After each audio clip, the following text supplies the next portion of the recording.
Ahoy and welcome to the Dailey-Lumber podcast, episode 7. This is the post-E3 episode. I'm Daily Beaton, joined by Sir Lumber. How you doing today? What's How you up? doing? Oh, doing great, man. How are you? Oh, just loving every second of it. What was your Oh, yeah. quick thoughts of E3? So I actually wrote this in my notes. I had one word to describe E3 2021, and for me, it's just underwhelming. Like, Underwhelming? unfortunately, I feel like yeah. I was whelmed. I was just You were sufficiently whelmed. sufficiently Okay. whelmed. I was adequately Okay. whelmed. I think there were moments of that, but overall, I think there were more disappointments or just kind of lackluster conferences than there were like good stuff. And we'll get into that. But maybe I'll change my answer to it was whelming. It was whelming. That's good. I like that. I like Sufficiently whelming. Yeah. Well, before we get too into that, let's quickly go over what games we're playing here. You playing anything special over there? Yeah, well, last week leading up to E3 was a big week for video games. Started playing Final Fantasy VII Remake Intergrade, I guess, the PS5 version, and then also the DLC that came out. So I've since finished both the DLC, the intermission DLC. Intermission DLC of Intergrade. Yes. Intergrade, yes. I finished the DLC first. I tried to do it where, like, basically the natural point in the story where the DLC comes up, even though the DLC is like its own separate like file. But so I played up to the point in DLC or into the story, did the DLC, came back, and then I've now finished the main game again. I played it last year, but I wanted to play it again just because. And I think I mentioned on the podcast I've played the original Final Fantasy VII. I recently finished that, so I wanted to replay the remake and get that new appreciation for kind of some things they're doing there. So I finished that actually last night, very late last night. In the wee and I'm hours also of the playing, morning, one might say. In the wee hours, yes, in the wee hours of the morning. Also playing the new Ratchet and Clank Rift Apart on PS5, and that's awesome. It's probably the best looking game I've ever seen. Like it's incredible. It does some crazy stuff with load times, and as you well know. And I guess on Switch, I'm not playing a whole lot, but in light of the Metroid announcement that we'll talk about from the Nintendo Direct, I've started playing the original Metroid on NES with a guide, as needed. That doesn't count. You have to play without the guide. No, I'm gonna throw my gaming honor on the table right now. I'm playing with a guide, and I'm using save states. So come at me. I don't care. I just want for my gaming honor. I'm just trying to experience I will agree it, that is the only way to play some of the old NES games. Like, it's like, would you rather feel cool about yourself and also hate yourself for a number of hate hours, yourself for like 60 hours? You have a nice experience. Look to the guide. Find all the secrets that are. That's the thing about those old NES games, man. The secrets aren't like well hidden. It's just like shoot a wall in a random room that you wouldn't think.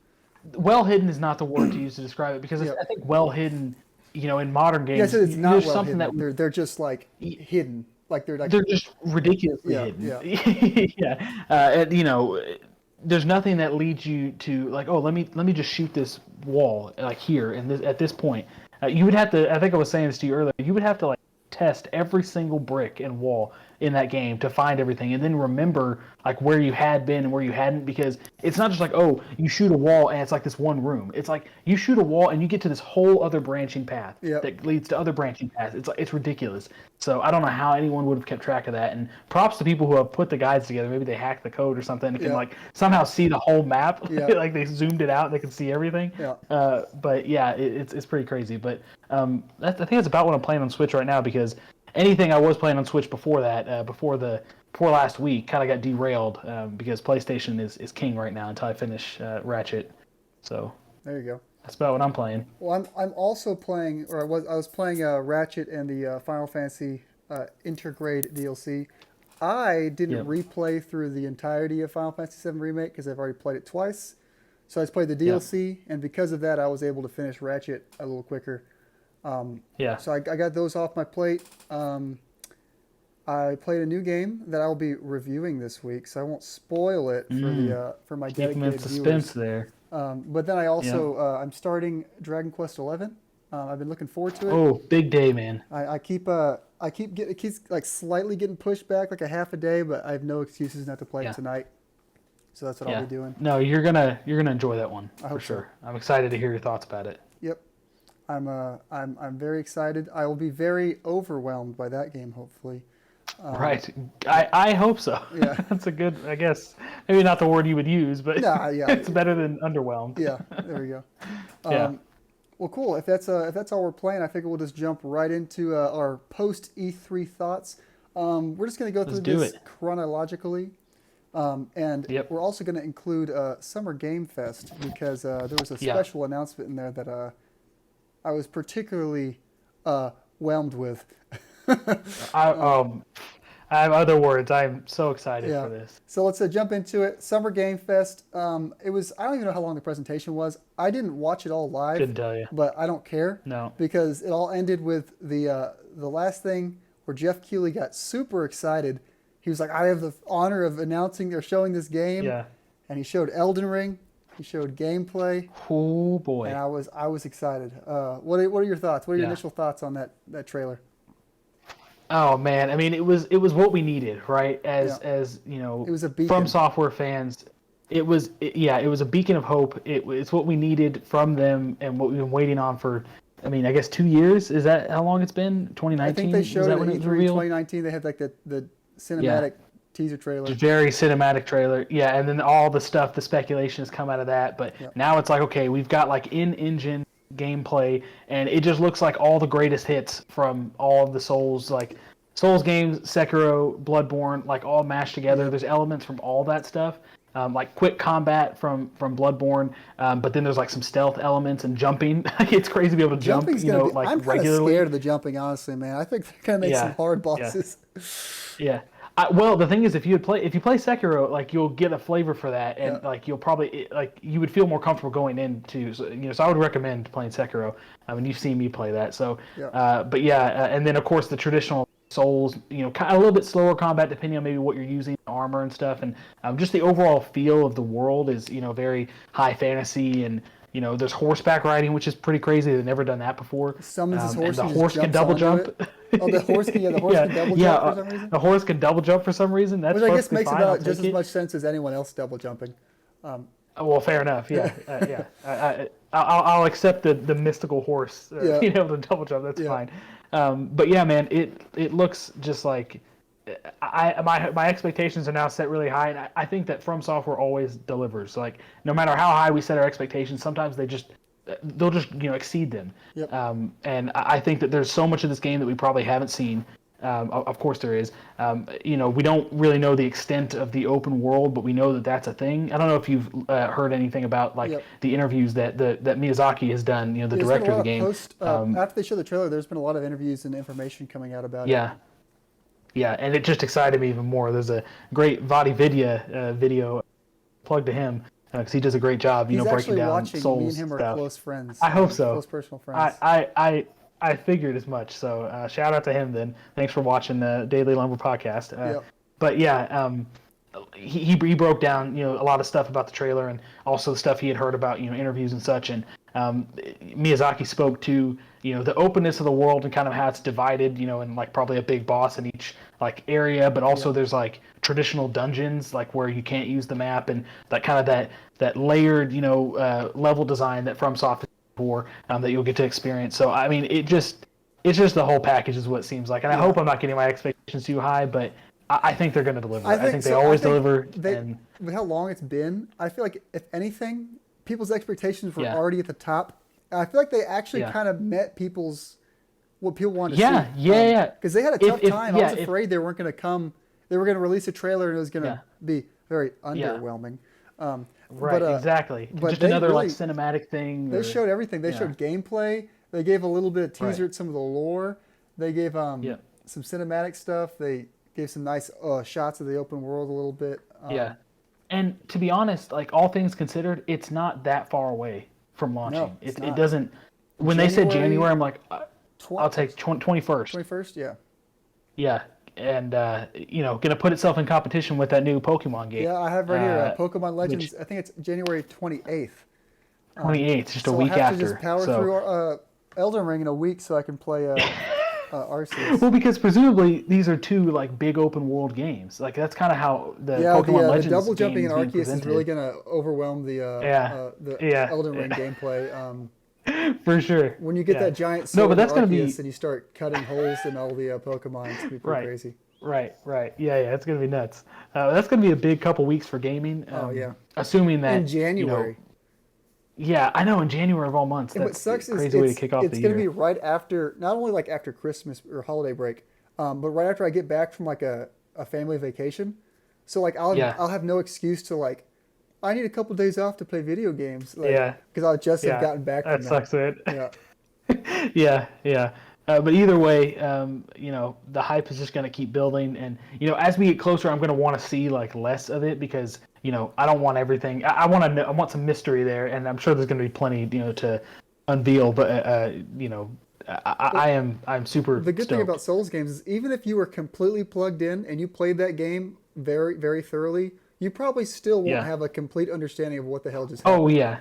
Um, Well, that's for me. That's one of the best things about playing Souls yeah, games is going in like pretty much blind and just playing it through. And like my mindset is like, just do what you like. beat Just the just game. play it as normally as you can. Don't just beat the game. But like I try to be very thorough, Yeah, especially with an open world game. But yeah, don't like concern yourself with getting all the endings and like all the hidden things because I'll just go find out about that later. But I yeah. want to experience what the game is without It's any of that. it's That's just one of the most exciting things it's for super me. rewarding when you beat the game. I have the same experience when I beat a Souls game, and my Yeah. second playthrough I then play with a guide to see what and like just realizing what all I Yeah. missed and like all the random stuff that Right. can happen. It's like a whole new Right. game. Right, and I'm where I sure. start is like, okay, like how many endings are there? And like, Yeah, okay, how do I get these obscure, weird, like who do I have to talk to? What kind of quests do I have to do? Like, yeah, yeah, I'll totally dive into all. First yeah, playthrough is totally, blind, and yeah. that's just one of the best things. All the So, bosses you missed. y- Yeah. yeah, exactly. Which I'm sure there's going to be. I feel Especially like that may be even worse in this in an game open since world it's game for open sure, world. for sure. Yeah, yeah, And it's like a yeah. day-night cycle. I So, guarantee you there's going to be some that like show up only at nighttime or something like that. yep, yep, But yep.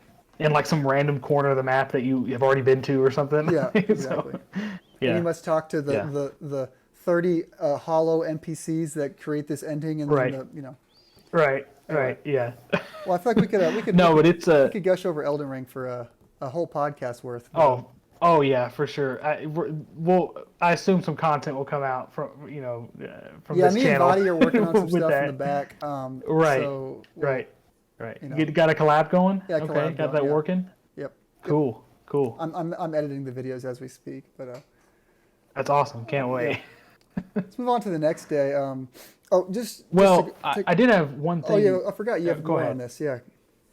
Yeah, well, just something I thought was interesting that because I didn't watch the Summer Games Fest thing. I just found out that Elden Ring was announced. And I went and watched that content, but I didn't watch anything else. But in looking back at like what they did talk about, one thing that stuck out, there's a game called Salt and Sacrifice. Now, it's a sequel to a game called Salt and Sanctuary. Ah, It's yes. basically like 2D Dark Souls, and it's on Switch. It's like Oh, I forgot less about than that twenty game. dollars, I think.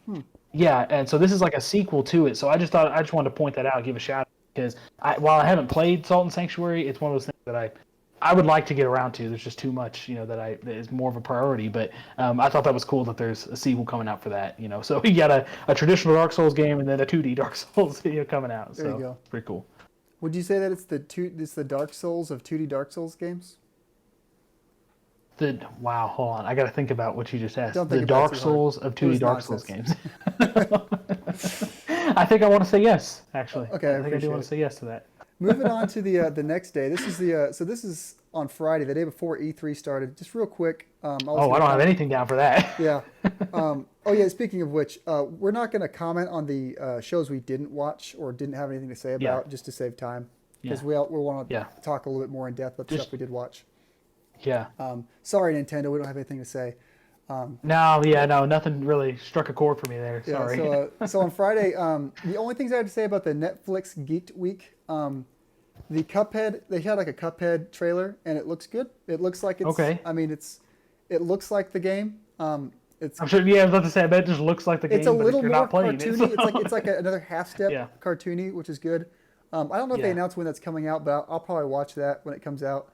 And then I did have a slight negative. I was excited to see something about The Witcher because they said The Witcher would be there. And I remember like a Yeah, month or two yeah, ago, yeah. The Witcher season 2 finished filming. They just released like a really short Yep. teaser trailer. It was like, I didn't even go watch that. It was almost too short. Is it like, worth it? Not worth it? like not even. It was just Siri like for like 10 seconds, hearing noises and stuff, and it was like shot in like a square camera, like the aspect ratio like the wasn't edited yeah, the aspect ratio was weird. Yet It looked footage. like a shot in Zack Snyder's original vision of Justice League kind of thing, 4x3. We started on that. But yeah, that's really all I had to say about Netflix Geeked Week. Gotcha. Okay, cool. Yeah, I'm definitely looking forward to The Witcher whenever it comes back, because despite I maybe won't call it shortcomings. It's just kind of how it was. They told the story in an odd way. It wasn't. I don't think they completely failed, but I it like was just the kind idea of, they went for. I don't think they nailed it. Yeah. No, they did not nail it, but it was still a fun time. Yep. And I'm looking forward to a more cohesive, linear story with those characters. So, yeah. Moving on to Saturday, we had Ubisoft, however you pronounce it. Yep. Yep. There's a few games here that I have written down. If these aren't in order, I apologize. But first thing I have written down. I've got an order if you want of what they announced. Not all of them are interesting. Because mine are just like written down. Yeah, I mean, whatever you want. The first thing I've written down is the Rainbow Six. Oh yeah, Extraction. Extraction. They had to change the name from Quarantine. It used to be Rainbow Six Quarantine. Oh, it did. Yeah. What happened with that? Well, they were like, they didn't think it would market very well with the last year. So I feel bad about asking now. I'm sorry, but yeah. So for some reason I may be getting my wires crossed here, but I think that Ubisoft. I mean, it must have been with Immortals. They had like some legal troubles, with the naming. With Gods and Monsters, so, they couldn't get the name in all regions, so they changed it to Immortals Phoenix Rising. Some weird kind of like public domain thing or something. This was more just like, hey, should we release a game about like a infection called Quarantine right now? I mean, I don't know how much. I mean, the name makes a difference there, but it's still about the same thing. So, but whatever. I haven't played any Rainbow Six games, so I don't know, what the a Rainbow Six longtime fan thought about this. But I thought it could be fun if you played co-op. I don't know if I'll play it. I would only play this game if I had multiple people who were like, "We all have this game. We're playing it right now. Would you like to play today?" Yeah. Not really on my list, here. but it looks interesting enough. I'm running out of room for like first-person shooters in general, especially everyone gets Call of Duty every year, so I'll keep picking up Call of Duty as long as people pick it up, and that's like my limit. Maybe Battlefield. Battlefield looks cool, but I think I would be much more excited for Battlefield, even though this Battlefield that's coming out, which is a tangent, I guess, but it's like a online only type deal, multiplayer right? only, and it's $70. Yeah. So we'll see how that goes. That's kind of sad. Yeah. But to keep on Ubisoft, next thing I've written down is Far Cry 6. Yep. I've played Far Cry 3, and I remember enjoying that game. But if I don't have enough time for a random first-person shooters, I'm not super into. I definitely don't have time for random Ubisoft big open-world first-person shooters. I don't have time for. Right. The game looks fun. No, I've never played any of those. Yeah, I mean they're fun games, and I'm sure this will be just as fun. But I've got to be a little more selective of my big open world games, especially absolutely coming into later this year. Yep. But what's his name? Esposito, the villain, the guy from Breaking Bad. Oh, I'm sure he'll be terrifying. Isn't it Giancarlo? Giancarlo. That's I didn't want to say it because I didn't remember if that was his name, but that sounds right. Yeah. Giancarlo. I think it is, and I'm sorry if it's not. Yeah. I'm sure he'll do a great job. He's in The Mandalorian, right? He is in The Mandalorian. He's in Breaking Bad. I haven't watched that show. Breaking Bad. Oh. Yeah, he's really good in Breaking Bad too. Cool. His like role as a villain is just like I'm terrifying. Yeah. So, I think that's what he's going for here too. Yeah, I think so. Yeah. Yeah. And the next thing I have written down, I know was not the next thing they showed. So what else did they show there in the Ubisoft? Because my thing, next thing is the last thing. So the order I have, Rainbow Six, they showed off this thing, which I guess it's a game that exists already, or like a learning software, Rocksmith Plus. Oh, Rocksmith, yeah. They talked about. Yeah, which is cool. I mean, it sounds like it's really involved with, like I guess it's really a deep, I was confused. I thought Guitars just had the green red yellow, blue. Orange. Yeah. Turns out, like, world has changed. The world has changed. Yeah, guitars are way too complicated nowadays. Yeah. But Yeah. After that, they talked about Riders Republic, which I may have mentioned on our predictions podcast just when talking about Ubisoft, which it's like a kind of open world, like snowboarding. I don't even know snowboarding, but like BMX and like you can do all sorts of skateboarding, stuff. like all the different. Yeah. I think I saw a guy in a which, wingsuit. Maybe I make that up. Yeah, Maybe. that sounds right. Yeah. So it's just like a bunch of bunch of riders in a republic.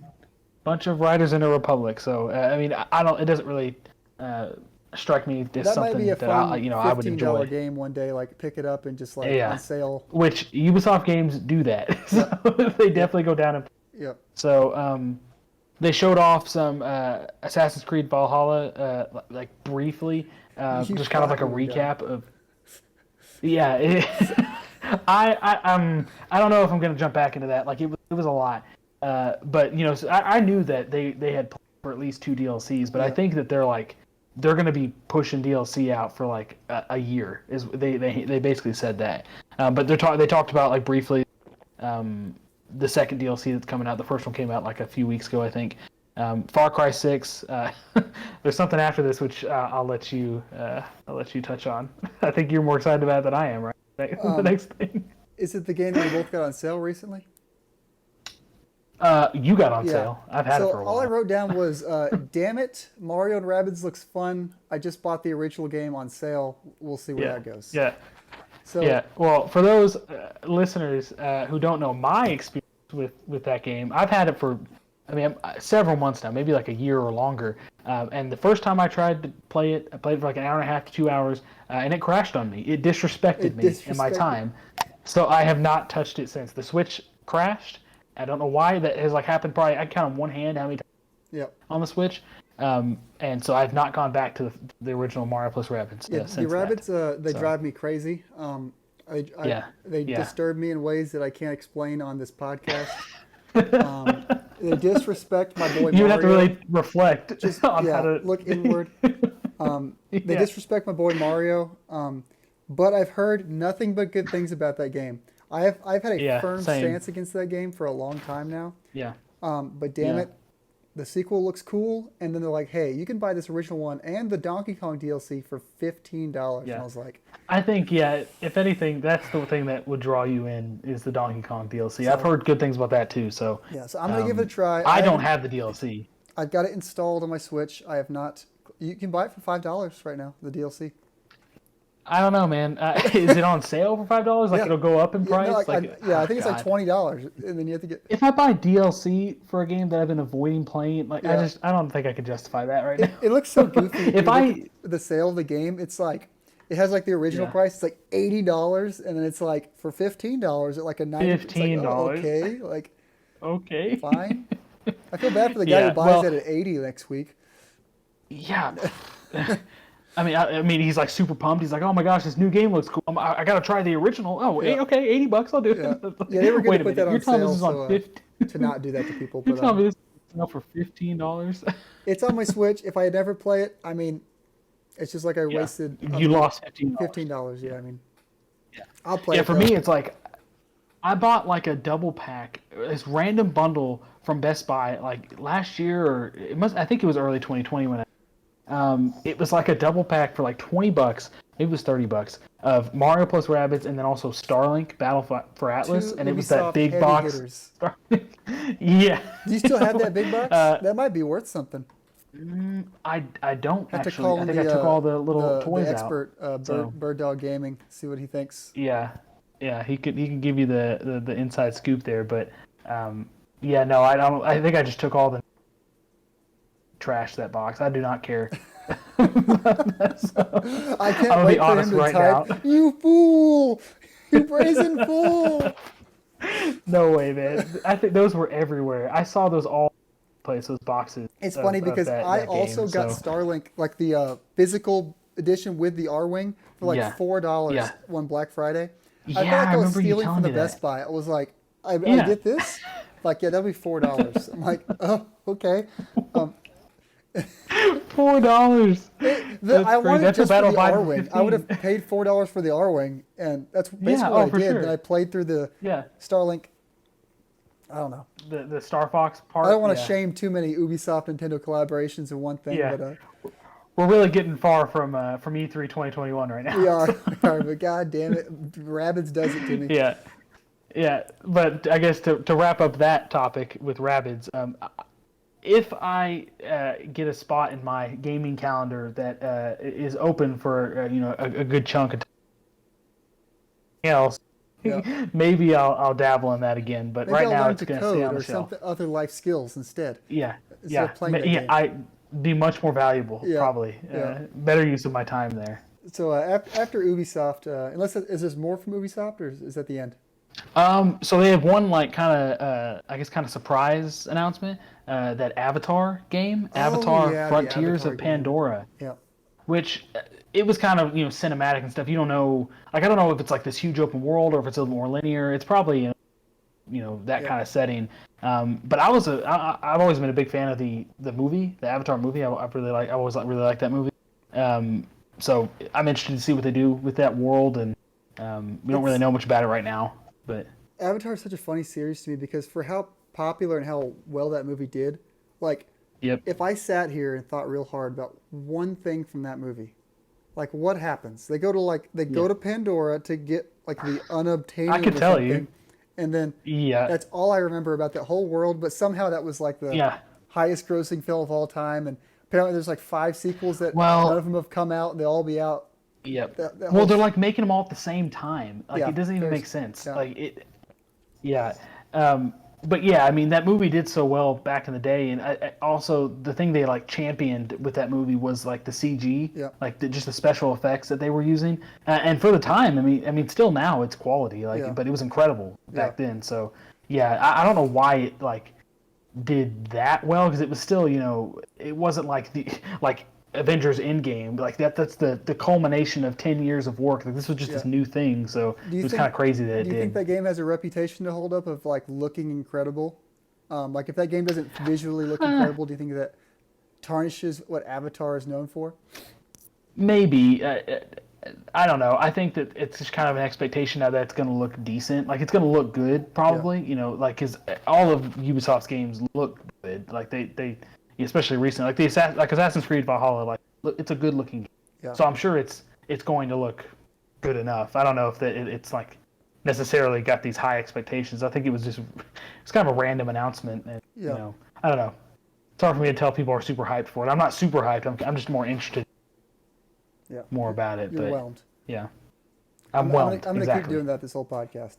That's a consistent theme. So moving on, later that day was Gearbox, known for Borderlands and another franchise we'll talk about here in a minute. But they talked about their, I can't remember. I think this was actually officially revealed during Summer Game Fest, but they expanded upon it a little more. And it's Tiny Tina's. Yeah. Did they say what the game was called? Wonderland. Tiny Tina's Wonderland. Yeah. Wonderland, Tiny Tina's, I think. Balan Wonderworld. There we go. You're onto something. This game, for those who don't know, Borderlands 2, people have probably heard this because everyone's talking about this specifically. Borderlands 2 had a DLC that was very well regarded, and it's basically a Dungeons and Dragons game. I think it's called Bunkers and Badasses, and you're playing with Tiny Tina as the dungeon master. So basically, the world around you in the Borderlands game is changing because you're playing in her imagination. Cool. So crazy stuff happens. It's bonkers, and people loved it. I love that DLC too. It's really good, and that's what this whole game is. It's that's what this game's gonna be. Is Tiny Tina's Bunkers and Badasses, a campaign or something. That's cool. I think it could be really cool. Forward to it. So it's gonna be they didn't reveal much gameplay or anything, right? They did, but it's going to be Borderlands. So it's going to be a traditional Borderlands game with that kind of gameplay. Okay, well then I'm totally excited for it. I've only played Borderlands 3, with you and another friend. So with Landy, actually, Andy Landy, who's after. What's that? What's that? But so that's the only experience I have with Borderlands, and that was fun. I know that probably Borderlands 2 is more highly regarded, but and I unfortunately have not played that. But yeah, I'm looking forward to that. That'd be a fun game. Yep. And the only thing that could follow this up with any respect is Gearbox's other highly well-known franchise, and that's Godfall. Groundbreaking. Godfall. This game makes me laugh just like thinking about it. Yeah. I was super excited for Godfall. I can't even say it without like just laughing. Yeah. So this game just keeps memeing itself harder and harder. So Godfall, for those who don't know, was a PS5 launch exclusive, and it looked really cool, and it was really cool for like 45 minutes. Yeah, tell them what the category, the genre that they classify. Oh, it's a looter slasher. Looter slasher. So it's like that sounds so cool. This is gonna be Borderlands, but like with more high fantasy theme. Yeah, and then like melee instead of like shooting combat. I'm they held there. that promise up for like 45 minutes. And then it got really repetitive. I think that's generous. That's generous. So anyway, not to bury the lead, but Godfall's getting an update. I couldn't even tell. There was two names. It was like the Fire and Darkness DLC and the Lightbringer update. I don't know which. Yeah, I've seen it listed as one like conglomerate of that. Fire and Darkness Lightbringer expansion. Update. Yeah. Are you hopping back in for this DLC? No. No. Well, I'm not. If you're not, I've got good news for our fellow PS4 players out there. They are downporting this game. So now downporting. All these other people can play the sixth 6 out of 10 of all time. It is the most six I've ever played. 6 out of 10. It's like if it wasn't for just looking generally pretty nice and having some dumb fun in there, it would be worse. But I'll give it the hearty rank of a 6. I think I would have given it like a 3 if I wasn't playing with a friend. You multiply that number, you get 3, and you multiply it by the number of people you're playing with. Exactly. So if you're playing by yourself, it's a 1. If you're playing with and I think it's funny that because they marketed this game, Gearbox that is, at the beginning is like, only possible on the PS5 hardware, and now they're downporting it to the PS4. And I would argue that game didn't even perform that well on the PS5. So I think no, it didn't. I'm excited to see what this looks like on the PS4. What it looks like, like what are they going to sacrifice? Yeah.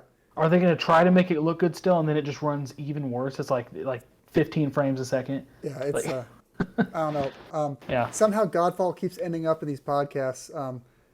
I know. Well, it's our meme. I don't know. Do people have the same perspective as us? I haven't looked into it very much, but that game is not good. just gonna put it out there. Like, I wish I could go back in time and not spend $70 on that. $70. Yeah. $70. Like, are you kidding me? I put like 9 hours into it. I think if it wasn't for the fact it came out on the PS5 launch day and I was super excited about the PS5, I probably wouldn't have enjoyed it at all. Yep. Exactly. I was just excited to be playing something that was an exclusive on that console. Yeah. So maybe these updates they'll tweak it. Who knows? Maybe one day. Didn't they have some kind of big update recently? The Primal update. Was that well regarded? Did that do good things? They added stuff. I turned it on. It's the same game. It's not like I feel like they've got a foundation of sorts there, but that's all they have. In theory, it's I don't know. I don't want to dwell on Godfall too much. I think that's 2 or 3 times that this has come up, and I've just like gotten all flustered talking about Godfall. Let's just have a Godfall. We'll call it like a roast cast. Just roast it. We should just do a stream where we just play Godfall and just hate on it. Roast it. Yeah. Agreed. That was all for Saturday. No, I'm not getting back into that game. Yeah, I'm going to purge that from my memory that I even said that. That was all for Saturday. We move on to Sunday, which was another pretty interesting day. We had starting off with Microsoft and Bethesda. Yep. What are your? They had a good show. Well, yeah, I think they had a good show. They had like 30 games, I think, that there are 20 and something. Like 27 of them went to Gamepass or something like that. Yeah. So I think. Why don't you start off with what you saw from this? Well, I mean, we can just kind of go down with in order of things that are interesting to us, I guess. I wrote down like 10 or 12 different things that I guess I'm probably not going to get all of them or play all of them. They seem kind of interesting, but they kick things off with the Starfield like kind of cinematic trailer and a release date, which was cool. And that game is another one like just in theory sounds really cool. It's like Todd Skyrim Howard in space. That's what Skyrim everyone's in calling it. space. So I'm excited for something that sounds like that. I never finished Skyrim, but I'm a sucker for a big open. I haven't played like a modern like space game, like you know what I mean, like something. It seems like that's the take you're going. I haven't played like No Man. Yeah. But so this seems like a good game to jump into. The trailer for that game actually leaked out like 3 minutes before the show.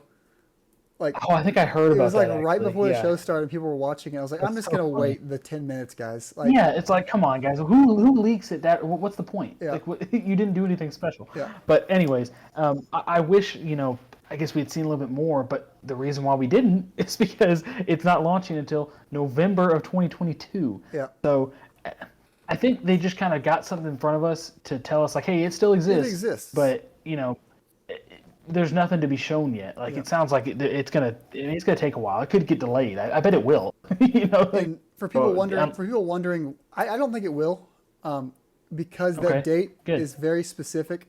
It's Skyrim is 11/11/11. People are wondering why they gave it a date so far out. It's because they had this specific date picked out of 11/11/22. Right. So that's why, I think that they'll meet that. I don't think they would name a date that far out if they weren't completely confident they'll hit it. Gotcha. Well, that's good then. I mean, that does make sense. I forgot about the tie with Skyrim. Yeah. But yeah, so I'm looking forward to seeing more like in-engine like gameplay. Like I want to get a feel for what the game truly is. Now we just know it's a space exploration game. That's it. So. But yeah, I guess just kind of going down, there were a couple things, like there was this game called Stalker 2. I haven't played the first Stalker game. I don't really know much about it, but it looked pretty intense, like scary and... Am I imagining this, or was Stalker an acronym? Did I just make that up right now? No, I think you're right about that. Yeah. I think you're right about that. I wonder we can double check that. Yeah, maybe some nice fan will correct us in the comments, but I think you are correct about that. I think there was in that statement, but either way. Anyways, there was a Sea of Thieves, like I guess crossover thing that was announced with Pirates of the Caribbean and Captain Jack Sparrow. So that's cool. Sea of Thieves has always looked interesting to me. I think it's on Gamepass, so. It's one of those things that, like, if I had, a few friends to try it out with, I would do it. But so that's cool.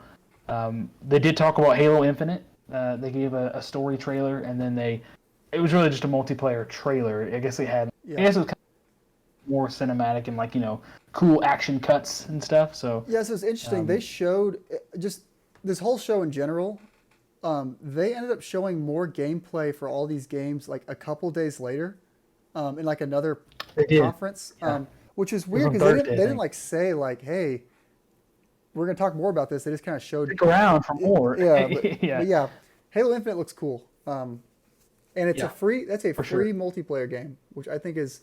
That's right. I think that'll be good for them to try to compete with the Call of Duties and stuff like that. The likes of the Fortnites and the Call of Duties and all I love their Game Pass, their Battle Pass idea. For people who play these kinds of continuous games, the Battle Pass lasts for X amount of weeks or months, and then it goes away. Yeah. In Halo, you buy like the first Battle Pass, and when the second Battle Pass comes out, you can still unlock stuff from the first one, and you can even go back and purchase the first one after the fact. So there's no time limit. Like if I jumped into the game a year late, I could go back and buy the first Battle Pass and get everything. I think it's a great idea. That's how they should do it. Yeah, because like for example, with like Fortnite or like Call of Duty Warzone, when it's getting to that last couple days, and you feel like you have that like sense of like you have to play in the back of your head just because you want to get something that's never going to be there again. And just taking that away I think it's a great idea. And then also just the game looks fun. The grapple hook looks cool. I think that'll be a ton of fun. Yeah, and I think I mentioned, on the podcast, I'm slowly playing through Halo games with a good friend Bird Dog Gaming on Xbox Gamepass. So we're currently on Halo 3. I haven't quite started it yet, but my plan is to get through all of those before Halo Infinite comes out, and then they have that appreciation You for have a lot of games. After 5, you have 6, 7, 8, 9, 10, 11, all the way to Infinity. So all the way to Infinite. it's a Yeah, lot so of I've got games. quite the lot on my plate, but I think I can get to Infinity. Yeah, I think it'll be good. Yeah, it'll, if you work really hard, I think you can get there. Yeah, for sure. So, anyways, there's a slew of other things I could just run. I have an order of my interest, but Yeah, I didn't write down all 27 I'll stop you games if or I have whatever something it to was. say on one of them. Yeah. So Diablo 2 Resurrected, they gave a trailer for that, which I've never played That's a Diablo the game. Minecraft Dungeons right? The Minecraft Dungeons that's correct. I think they copied Minecraft Dungeons. Right. The much superior, better Well-established franchise, yeah. well-established franchise, yeah. So I've never played a Diablo game. I've been tempted several times by Diablo 3.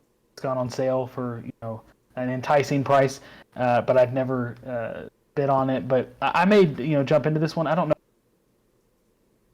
but they did talk about that, so that's cool. There's a game called Shredders coming out. It's a snowboarding game. I don't know if it's like open world or whatever, but just thought I'd mention it. Here, I want to mention this one. So I'm going to butcher this. Eiyuden Chronicle, 100 Heroes. This is the one that's like the HD 2D looking game. Yeah. Looks like Octopath. Yeah. Which I think there's like some other game they now have it, or maybe people have known about it before this, but I had never heard of it. It looks really cool. Yeah. And we're seeing a lot of these HD 2D-esque games come out of the woodwork after Octopath, it seems. So I looked at this game a little bit because I didn't. I like it. Something in my brain, like I kind of remembered this game. Yeah. I'm pretty sure this is a Kickstarter, or it was a Kickstarter from the developers of a previous RPG franchise called Suikoden. I did see something about that. So it was like this well-liked game that I guess either got bought out or the developers aren't there anymore, and now they're over here and they're making another game called Eiyuden Chronicles. And people are pretty excited about it. I mean, I might give it a try. We'll see what happens, but it looks fun. If it's anything like Octopath, yeah. Yeah. It has a very same art style, so Yep. it looks cool. Yep. I'm sure this one will really tickle your fancy. Age of Empires 4. Oh, I was just about to talk about Age of Empires 3, but Yeah. no, For some reason, that sounds just like a mobile game to me. I thought that's what that was. I thought I'd seen Build some an goofy army. commercial with yeah. So I was like, okay. But this is a big one here. After that, hard to meet that standard. But Microsoft Flight Simulator coming to consoles next month. July, like late July, yeah. July 27th. Yeah, and all further podcasts, I will have a flight from like New York to LA right here, just in the background. Heck yeah, man. That's awesome. I'm pretty excited about that game. Man. Yeah, I'm concerned about the Series S being able to handle. That's the Xbox I possess right now, so it's one I have. That's where I will be playing it. The means to play on as well, so. Yeah. So, but I am super pumped for that. That'll be cool. Just to like you said, just even if it's just on the side, just like a flight, it'll be pull up a seat next to you like you're in a plane, just play your Switch, like look out the window. Yeah. Look out the window like, yes. Attendant, have please. a fake seatbelt on. Fasten your seatbelts. We were preparing for landing. Yeah, and another cool thing, there's Top Gun DLC coming to this. Oh yeah, I saw that. Yeah. Cool, I guess. I'll fight some fighter jets. I could be Tom Cruise. Yeah, sure. Yeah, for sure. Sounds good. Probably the oh no, my file. Here it is. My file is having some issues here. So probably the biggest thing of the show for me, like the biggest thing of the Xbox presentation for me, they took a deep look into Forza Horizon 5. Yeah. They gave a cool trailer and then some gameplay, and I recently played through Forza Horizon 4, and it was a lot of fun. The game looks like gorgeous. So that was a big reveal. This game looks incredible. So any thoughts there? It visually looks incredible. I cannot wait to play it on my original Xbox One VCR, and just really see how. Just see that console catch on fire. Yeah. Basically. No, all jokes aside, or it's gonna be able to see the pixels, the polygons. Yeah. It'll be that. Looking like a Cybertruck. Yeah. All jokes aside, I'll definitely be downloading this on the Series S. It looks like they just like took pictures of the sky, like for a while, we just like recorded the sky for like 12 days. Right, and now it's just in the game. Oh, okay, that's cool. All right. It takes place in Mexico, which they were good to show about all the varied environments. We're gonna get like rainforests, deserts. It was really cool when they were showing them driving through the forest. Rural areas. I think it would look really good. No, it looks really fun. I think I didn't write down the release date, but I think it's November, if I remember correctly. That sounds right. I think it's November this year. That sounds right. But the only other thing, did you have anything? I have one announced that looked kind of interesting. No, that was the last thing for me was Forza. So there's this. It was like their one more thing. Game called Redfall. So it's like this is the three words I have to describe: vampire hunting shooter, like vampire hunting first-person shooter. That's more than 3 words. And it's from Arcane. Yeah, and that is more than 3 words now. But it's from Arcane, the studio. Dishonored games. Yep. I think they're doing Deathloop, right? It's PS5 funny. exclusive. They had no way to talk about Deathloop because Sony wasn't there. So we have this game coming to our competitors. They had talked a lot about it. Yeah.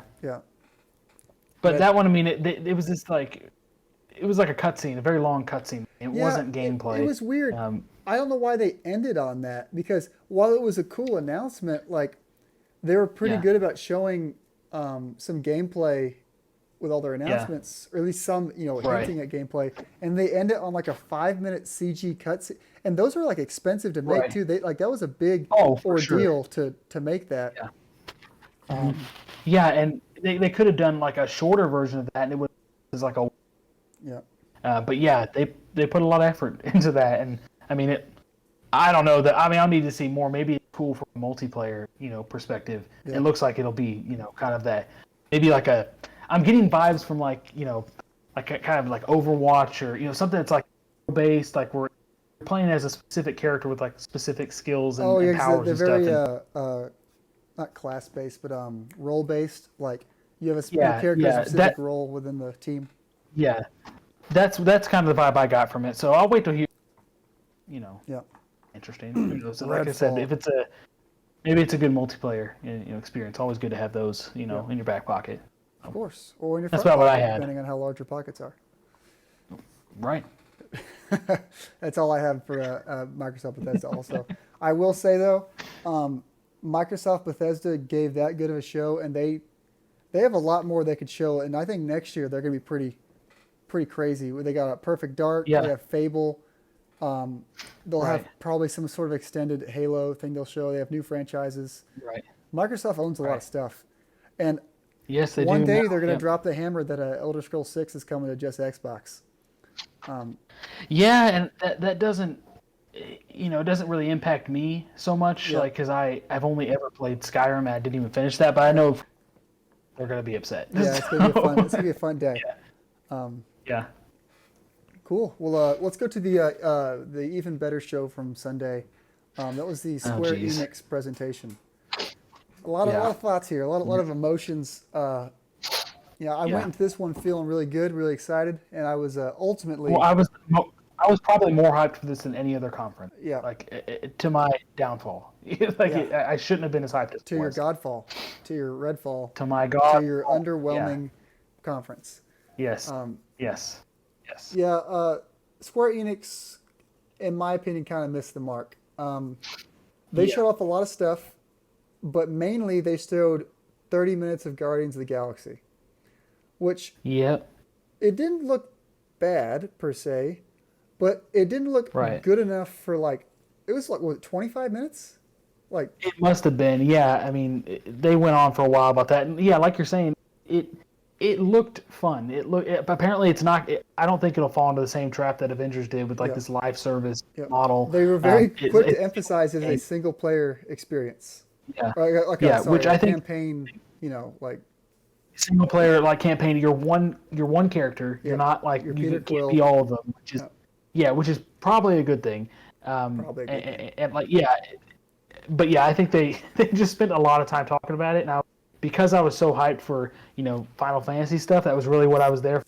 Yeah. I just wanted it to end and like, okay, get to the other stuff. But when they did, I was just disappointed by the other stuff. Yeah. So, Yeah. Maybe was Guardians the high point?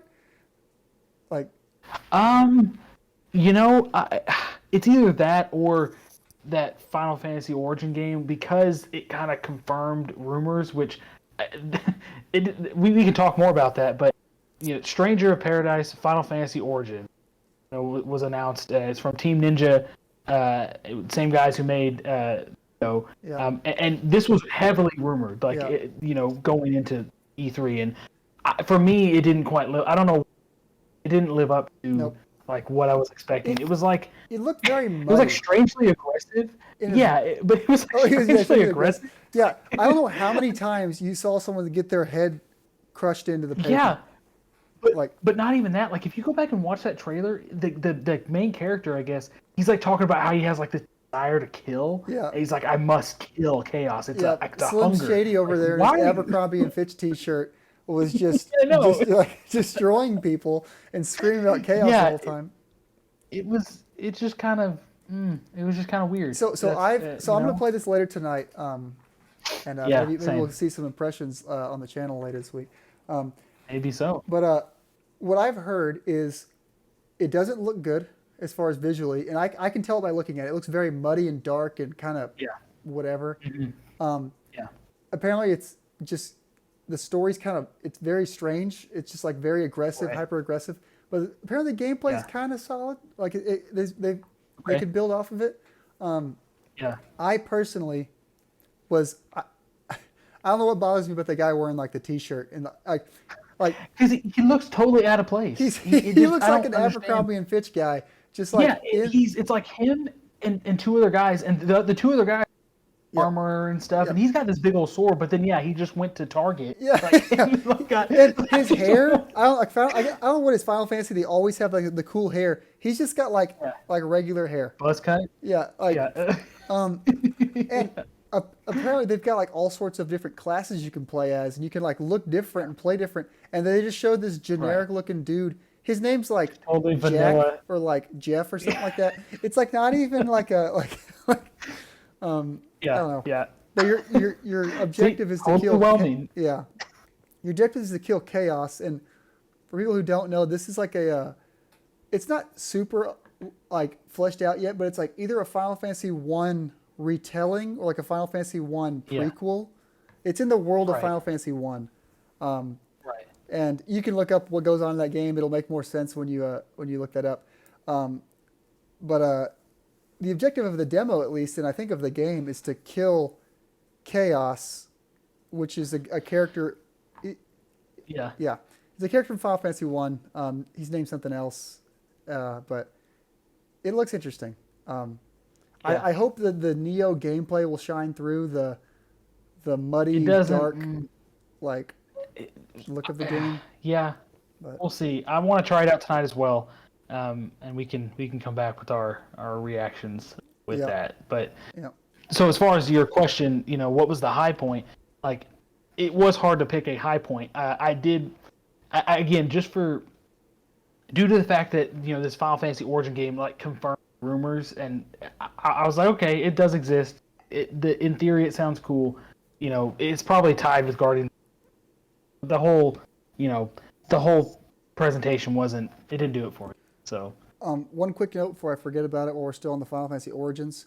I will say Square is good about taking feedback from their demos and putting meaningful improvements in the game. So this game does have a demo, so hopefully they'll take some feedback from it. There's a couple more games in here. If these were the high points of the show, let's start talking about the low points of the show. My biggest low point, there was rumors about this happening, and I was really excited because I'm on a big Final Fantasy kick right now. I'm trying to play all the old Final Fantasy games. And they Yep. did it. They announced the pixel remasters of Final Fantasy 1 through 6. It looked like a faithful, I guess just like an Right. up-resed version of the. I don't even know what it Right. is really. It's the same things but just sold to you in a different name. And it just looks better, a Yeah. little bit better. The same art style and everything. But it's Yeah. coming to mobile and Steam only, which, like, Steam is fine. Like, I'm not going to complain when it comes to Steam, but why did it come to mobile Yeah. and not like the Switch? That's easy money. I do not understand. Yeah. Not only as like a fan of the Switch wanting to play these games, but like as like a financial decision, I do not understand Yeah. what happened. Right. That's what I want to sit down with an executive, explain to me, like, because I'm not a business person. I will admit that there could be things that I don't understand, like Yeah. decisions that are made that make sense from a business perspective. I have thought about this for a while since it was announced. Like I don't get it. I don't There has get to be some sort why of, they would like, not bring another contract. console. There has to be something with Nintendo where it did not work out. Yeah.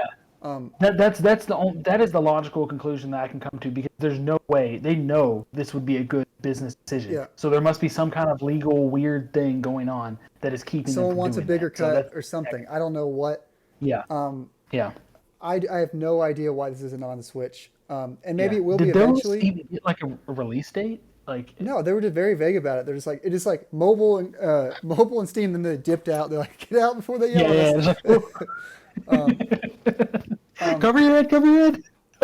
I don't know, man. I've wanted to play Final Fantasy VI in particular for a while now, but I guess maybe I'll play it on Steam. I'm gonna work my way through all the other Final Fantasies, and if it's not on Switch yet, then I'll go play it on Steam. I don't know. Yeah. But what gets me is these games, in some form or fashion, were already on Steam. Now they're like slightly altered Right. versions of them on mobile and Steam again. I know Right. they're on mobile at least, but now they're on mobile and Steam, but like slightly different versions of them. I don't get it. Yeah. Me either. But I'm just, like I said, they don't have a release date. Like, just like you, I want to play these games. So if I have to set up a Steam account and play them there, fine. But I'm gonna hold out hope for them coming to Switch, or something else. Like Switch is the best because I think a game, an old school like pixelated RPG it fits really well on the Switch, and it would be good portably. So I would like to play it there. So we'll see. Maybe there's something cooking that we don't know about. Hopefully. Coming to Switch, who knows? Speaking of games that annoyed me and looked rough, Babylon's Fall. Yep. I didn't really know what to expect from this game. I barely remember even what they showed. I think I just kind of wiped it this is from made, or this is developed by Platinum, I believe. Yep. And it's like they showed it was like a co-op, like a dungeon co-op-y thing. I think it's like a like a live service game Slash, they announced, which is kind of weird. They did say that. But Yes. it didn't look fantastic either. It looked like kind of like when I say it didn't look good, not like the gameplay. The gameplay was whatever, but it like literally did not look very good. Right. And I don't know, it didn't really wow me. It didn't impress me.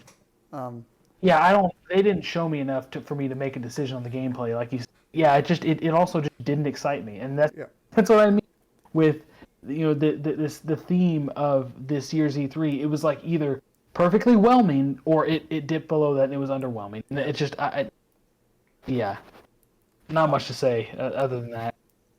A notable standout from the Square-Enix show was Final Fantasy 16. I was really hoping to see something here for that. And while I was at the moment, I was confused and did not understand why it wasn't there. And I still, at least on paper, I don't know why it was there.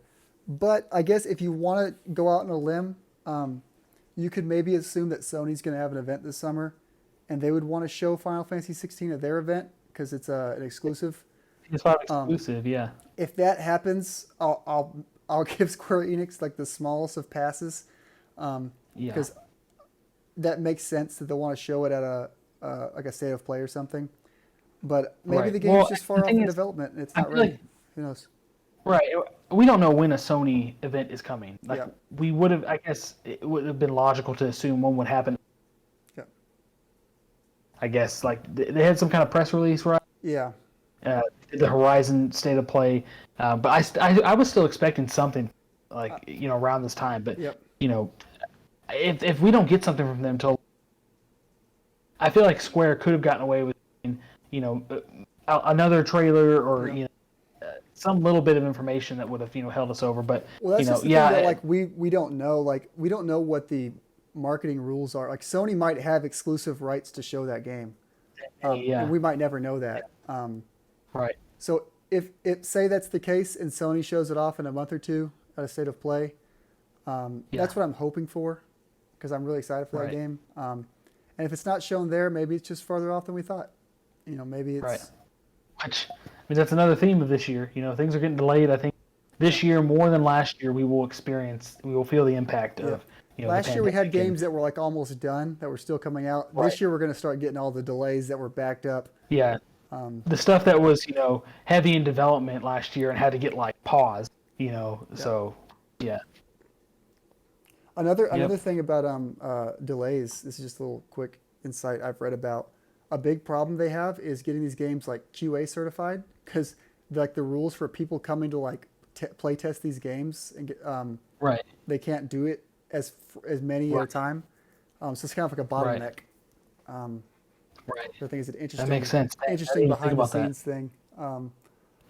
Hopefully this will all continue to improve. Right.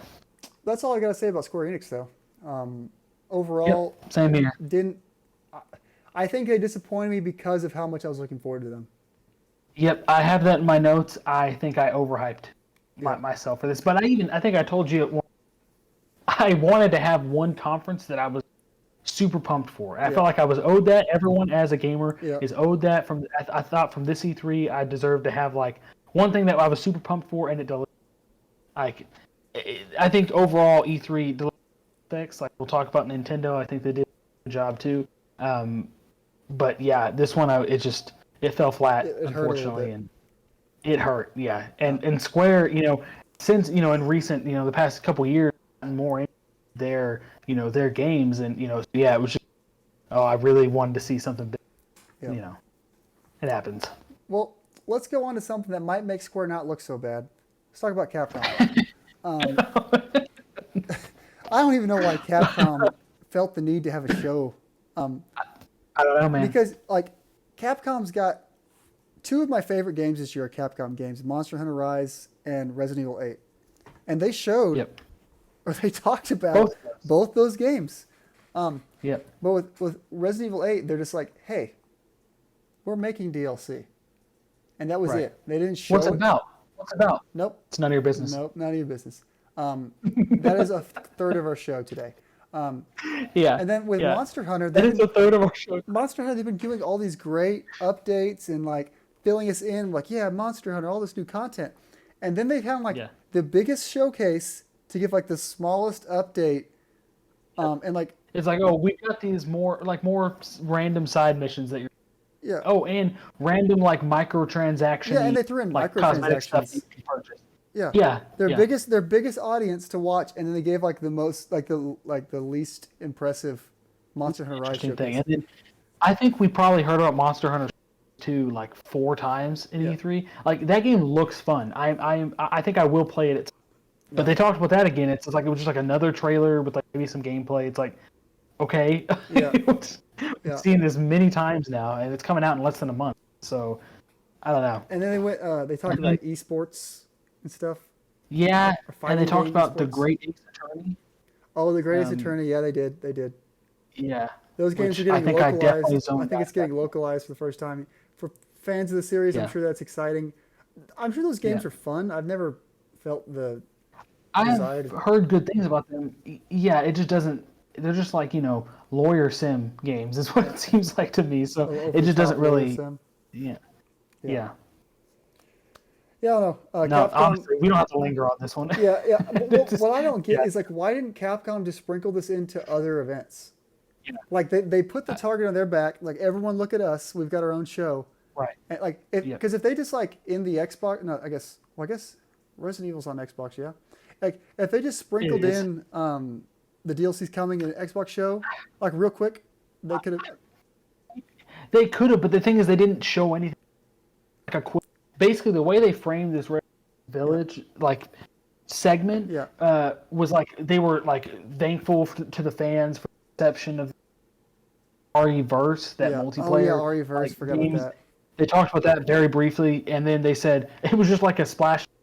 DLC is coming. Yeah. And, like, okay, like they could have done that in like their own separate. Yeah. Thanks, fans, and here's a little bit of information. That companies do that all the time. Yeah. Like their accolades videos and stuff. They could have done that. But yeah, no, it had no place here because there was really no information.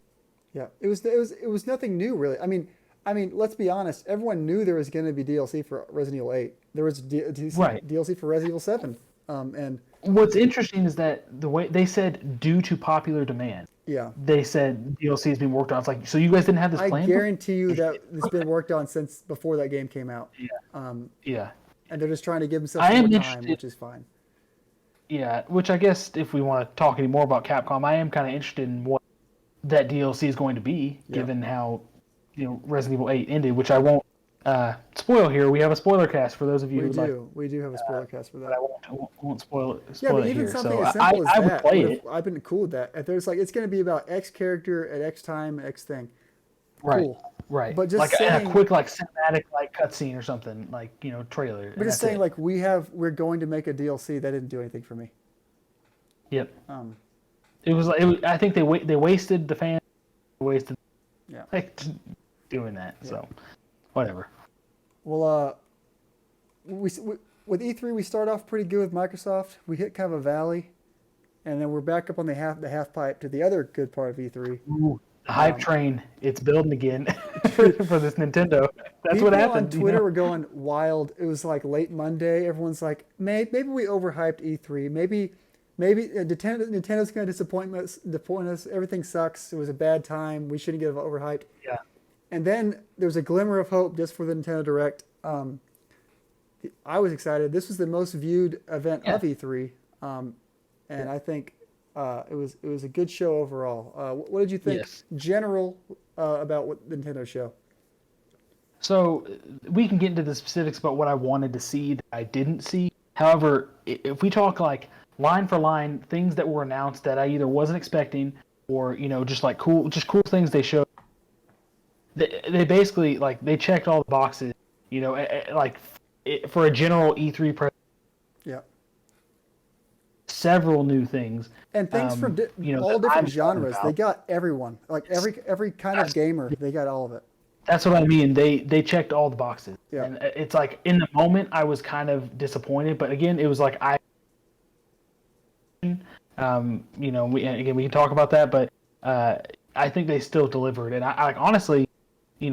I think I would have to give like presentation of E3 to them. I think for me, it was tough for things like as far as announcements that they made, like number of things they talked about that I my personal show presentation of the show is Nintendo. Yeah, I would say. Well, let's not bury the lead too much. Let's get into the things they showed because it was my show of the show. That's what I was trying to say. Yeah. They started off with a Smash character reveal, which I think if there was one thing, I don't want to say I was disappointed, but I was just like It was a Tekken character. I don't care about Kazuya. Tekken. What's his name again? Kazuya. Kazuya. The trailer was funny. I like him throwing everyone in the volcano. And I know I think that's his thing from the games. I've only played 2 Tekken games. Yeah. But I didn't know what was happening in the beginning when someone was carrying Ganondorf. I was like, what is this? What's going on? It was really good on them because that really, I had no idea what that was. The Kirby fake out was good. Yeah. Oh, yeah. What I have written down here for the so Tekken's a popular fighting game franchise, so that kind of makes sense why he's in there. But also, Bandai Namco is a big developer for Smash Ultimate. So maybe they kind of deserved to get some more representation in there. They've got Pac-Man, Sure. but maybe they deserved a little extra for their deeds. So I guess my only concern, and Smash fans would, or people who are better at Smash than me, but my concern is that Kazuya is too much like Ryu and Ken, and maybe even Terry. That's his name, right? Terry. Yeah, the 2D fighter characters. Yeah. Yeah, he like when they did that kind of reel of all of his moves. He had like I don't know how many moves. That combo was so funny. That one like 10-hit combo. Yeah, which I'm like 90% of those I'm not gonna be able to pull off. No. Like they're gonna be like based Not a on chance. how you input the joystick. It's like no, I'm gonna crouch no way. kick all the way with that guy. Just like Exactly. So I mean, I'm more of a when they start doing stuff with like real intricate like combos and directional input my eyes kind of stuff glaze like that. over. Like yeah, it's just I wish I was good at that stuff. No, I'm just not. that's not why so. I play. I don't play Smash to, like focus hard on stuff like that. Like I'm going for the fun Donkey Kong just down air people. That's all. It's funny you said that right as you spiked somebody in the footage. What can I say? I time these out pretty well. Yeah. Next thing, so I'm gonna go through. If I miss a couple things, I'm not gonna name everything here because there's a lot shown. Yeah, I'll let you know. I've got stuff listed. Next thing I was really interested in is the Monkey Ball collection. Super Monkey Ball. It's 1, 2, and I think it's like deluxe, which is like I think that in itself is like a deluxe version of the other games with more mini games. Okay. Yeah, so these are like the well-regarded Monkey Ball games. There's already Monkey Ball Right. on the Switch, but it's the Banana Blitz. People I think don't like it. It's like it's like the black sheep of the franchise, but these are like the ones people Right. wanted. I'll probably get them. They look fun. I've played Monkey Ball. I've never in the played past. Monkey Ball, but I've never played, but I've always thought they looked fun. They're pretty hard. They're not easy games. Especially on the later levels, they're difficult. I'll probably get it. I don't know when does it fall? Is this year, right? I didn't write it down. It is this year, yeah. Yeah, I think October is. I would have to check. I have a calendar of things, but I do think it's October. Yeah. Next thing I've written down is Shin Megami Tensei 5. Yep. I never played any of those games, but this one looks interesting. This game I was not at all interested in, and the more I see it, I keep like it's like kind of making me want to look at it more. The only reason I wouldn't get this game is I've already got enough JRPGs on my plate. And also I think it comes out November, October. I got you, man. Don't worry. I got my schedule pulled up. It's November 12th. Yeah, so it's coming out in a really busy time. Dude, it's coming out a week before Pokemon Diamond and Pearl Remix. So I'm not. Yeah. While I am interested in this game, I probably won't play it at launch. It might be a good like February, March lull where there's not a whole lot of big games. Maybe I'll get into that then. Right. Well, and I don't know anything about those games. Do you need to play the other game? Like, because it's the 5th game in the series. I couldn't tell you. And I'm pretty sure in some way, I think some part of my brain is telling me that the Persona series is like a spin-off of the Shin Megami Tensei series. Well, the thing is, when the trailer started for this, I thought it was. Yeah. I didn't even think Shin Megami Tensei because I don't know anything about those games. So yeah, I think you're probably right there. Yeah, and this game was announced at like the event, the January before the Switch came out in like 2017. Oh wow. Yeah, they're like Shin Megami Tensei 5 coming to the. It wasn't even called the Switch. I don't even know if it was called the Switch. It was like the Switch NX. Like it's coming to like the code name Nintendo console. Right. And it's finally coming out in late 2021. So I don't know. Is that all? Oh yeah, we do have a release date. Yeah. At least it has a release date. Yeah. So. I mean, I'm cautiously optimistic that I'll play this one. Right. Next 2 games I have listed down are 2 fun party games that I know they'll be fun. I don't have them yet, but WarioWare and Mario Party. Yep. They hit different boxes as far as the kind of couch co-op they are. Right. WarioWare micro games are very zany, crazy, goofy. I never played them. Yeah. Any footage I've seen. Very strange. Yeah. But they're very fun. And it's a brand new WarioWare game. The last couple that we've got have been like collections or spin-offs. This is like an actual new WarioWare game. None on Switch, right? This is the first Switch It's one? the first one on Switch. Yep. And it's weird because the way the other micro games work, it's like say you're playing on the DS, it would utilize all the different functionalities of the console you're on, whether it's motion controls or Right. touch controls, the microphone you blow into. This one, you Right. like control a 2D character just like on the screen. You like For you. all the games? I'm pretty sure, yeah. And I think what the reason they did that is they put themselves in a weird box with the Switch Lite, With the Switch Lite, um, yes. and so if everyone plays in the Switch Lite, you could do touch controls, but then if people are playing Right. on their TV, you can't do touch controls. But Right. if everyone's playing on their TV, you can do motion controls. But if not everyone's playing on their TV or playing on Switch Lite, you can't do that. Right. If someone's playing on a Switch Lite, you cannot So do motion it's almost controls. like they Yeah. either had to like cut the game in half and like see what you're playing on, or they had to just Right. go like this. And you can tell that they ran into this problem because Mario Party, they did the same thing. Mario Party's they specifically said all games are played with buttons. Right. Or was it that Can be they played all are can and that's be it? can be played with Can buttons. be. Yeah. Yeah. So that probably limited their scope of what they could because this Mario Party game is Right. a collection of sorts It's a collection. of the Nintendo 64 games, 1, 2, and 3. Right. Is it just the 64? Okay, I didn't catch that. It's the Okay. it's 5 maps and over 100 mini games from 1, 2, and 3. Which Gotcha. when you say that, it makes sense that it's all button controls because obviously, Right. Right. Right. So I don't knock them there then. If that's, I mean, but yeah, but they may have it chosen makes you to go wonder for if they chose it specifically because they ran into that problem with the other Mario Party. Like, Right. how do you play Super Mario Party on the Switch Lite? Right. Because I think you had to play with Joy-Cons in that game. I'm pretty sure you do. Yeah. Yeah. Either way, I'm excited for both these games. I For I sure. liked Super Mario Party. It's good to have a game like that. This one will have online multiplayer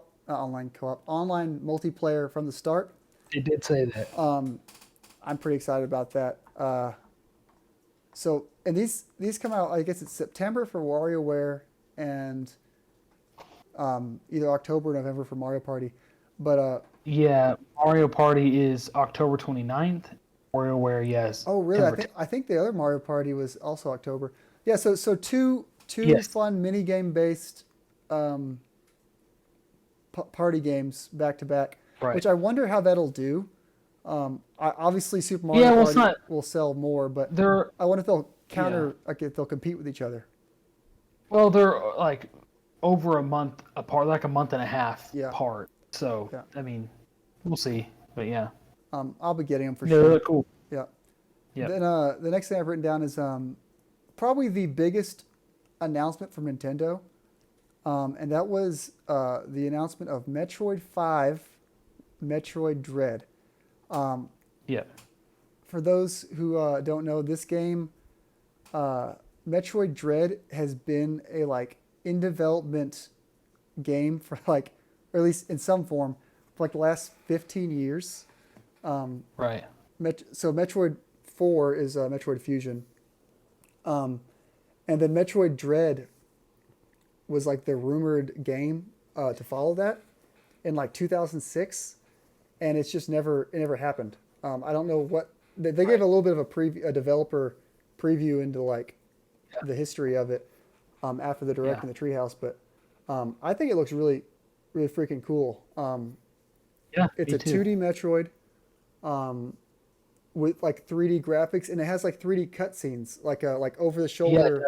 does. Right. Yeah, it looks really cool. It does look really cool. I think so. So Metroid historically doesn't sell very well or perform very well, and that's probably why they don't lean into it as much. Yeah. But if there's a console for it to break through the glass ceiling, it's going to be on the Switch. Every game does Switch, it. yeah. Every game sells best on the Switch. It looks like they're marketing it pretty heavily. It's like their Nintendo of America's like avatar on Twitter, and they've been tweeting about it last week. Right. It was the #1 best-selling game on Amazon, which is pretty crazy. I'm really excited about this game. It comes out October 8th. I already got the special edition pre-ordered. I'm gonna get the amiibo when I'm sure it's sold out right now, but the way with those amiibo, they always become available when like they actually release. Right. I mean, they're toys. They're So, toys, yes. But people you are know, trying to so resell them for, whatever, $100, whatever, which is dumb. yeah, But people, these always go sold out, and then when they actually come out on store shelves, they're there and they're plenty. right, Yeah. right. Same thing with the Skyward Sword Loftwing amiibo. I haven't been able to secure a pre-order for that. I'm gonna get it Either. next month when it comes out. I'm not worried Right. about it. But yeah, Metroid Dread looks really cool. It's the first game continuing the main Metroid story in like 19 years, because the Prime games Yep. are not prequels, but they're between Metroid 1 and 2. Right. So this is the first like new game in the timeline in 19 years, which is pretty crazy to think about. That's pretty crazy. That's most of my life. Right. It's Yeah. pretty wild. Yeah. You have any thoughts on Metroid Dread? I know I kind of took over there for a second. No. You're honestly the bigger fan here, and it's not because I don't like this. It's one of those series that it just kind of passed. Like I said at the beginning of the podcast, I'm starting to play the original Metroid, which is, is what it is. I'm having fun, power ups and such, but I'd like to play Super Metroid. I don't know the easiest way with some of the other 2D Metroid. I'd like to play Samus Returns. So hopefully, by the time I've played multiple, 2D Metroids, I'll have a better appreciation. Yeah. Even if I don't play through all of them, I'm still planning to get this game because it's a Nintendo first party IP, and I want to play it. Now, if you were asking about the other like the Game Boy Advance games, Yeah. I know for a fact they're on the Wii U. I don't know if they're on the 3DS. So I would check that. Gotcha. That's a good shout there. I should check that. It's weird. Their Virtual Console is pretty inconsistent because like there's no reason that Metroid Fusion couldn't be on the 3DS.